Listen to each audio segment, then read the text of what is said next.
Welcome to I dream.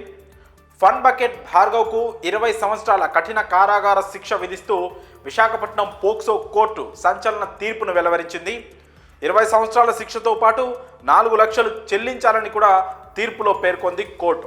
అయితే ఈ TikTok వీడియోలతో పాటు యూట్యూబ్లో కొన్ని కామెడీ వీడియోలతో సోషల్ మీడియాలో పాపులారిటీ సంపాదించుకున్న ఈ ఫన్ బకెట్ భార్గవ్ అనే కుర్రాడికి 20 సంవత్సరాల జైలు శిక్ష పడడం అనేది ఇప్పుడు సంచలనంగా మారింది. అసలు ఈ భార్గవ్కు కోర్టు ఎందుకు ఇంత కఠిన శిక్ష, 20 సంవత్సరాల కఠిన కారాగార శిక్ష ఎందుకు విధించింది అని ఒకసారి మాట్లాడుకుంటే 2021లో మైనర్ బాలిక 14 ఏళ్ల బాలికపై ఈ భార్గవ్ అనే కుర్రాడు అవకాశాల పేరిట లైంగిక దాడి చేశాడనే ఆరోపణలు ఇతనిపై వచ్చాయి.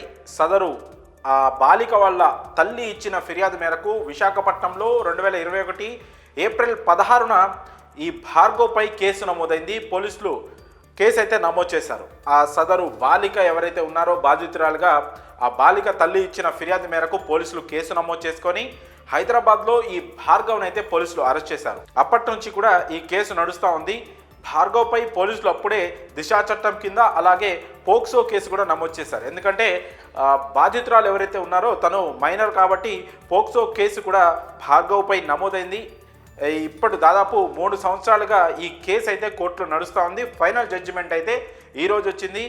పోక్సో చట్టం లో ప్రత్యేక కోర్టు కూడా ఉంటుంది. ఈ పోక్సో కోర్టు భార్గవ్కు 20 సంవత్సరాల కఠిన కారాగార శిక్షను అయితే విధిస్తూ తీర్పు వెల్లడించింది. యూట్యూబ్లో టిక్టాక్లో వీడియోలు చేసుకుంటూ ఆ వీడియోలు ఎవరైతే సోషల్ మీడియాలో కనిపిస్తూ తాము కూడా టిక్టాక్లో ఒక యూట్యూబర్గా యూట్యూబ్ ఇన్ఫ్లుయెన్సర్గా ఫేమస్ అవ్వాలి అనుకుంటున్న అమ్మాయిలను టార్గెట్గా చేసుకొని ఈ భార్గవ్ అనే వ్యక్తి వాళ్ళకి అవకాశాలు ఇచ్చే పేరుతో అలాగే వాళ్ళపై లైంగిక దాడికి పాల్పడేవాడని అతనిపైన చాలా ఆరోపణలు వచ్చాయి. ఈ కేసు నమోదైన తర్వాత కూడా అతనితో పాటు కలిసి పనిచేసిన కొంతమంది అమ్మాయిలు కూడా అతని ప్రవర్తన ఎలా ఉండేది పనిచేసే సమయంలో అనే విషయాన్ని చాలామంది బహిరంగంగానే అతనిపై ఆరోపణలు చేసిన అంశాలన్నీ ఆ వీడియోలన్నీ సోషల్ మీడియాలో అప్పట్లోనే తెగ వైరల్ అయ్యాయి. అయితే ఇప్పుడు ఈ కేసుకి సంబంధించింది ఏదైతే మైనర్ బాలికపై అత్యాచారం చేశాడని అంటే లైంగిక దాడి చేశాడని అప్పట్లో నమోదైన కేసుకి ఫైనల్ జడ్జిమెంట్ అయితే ఈ రోజు వచ్చింది.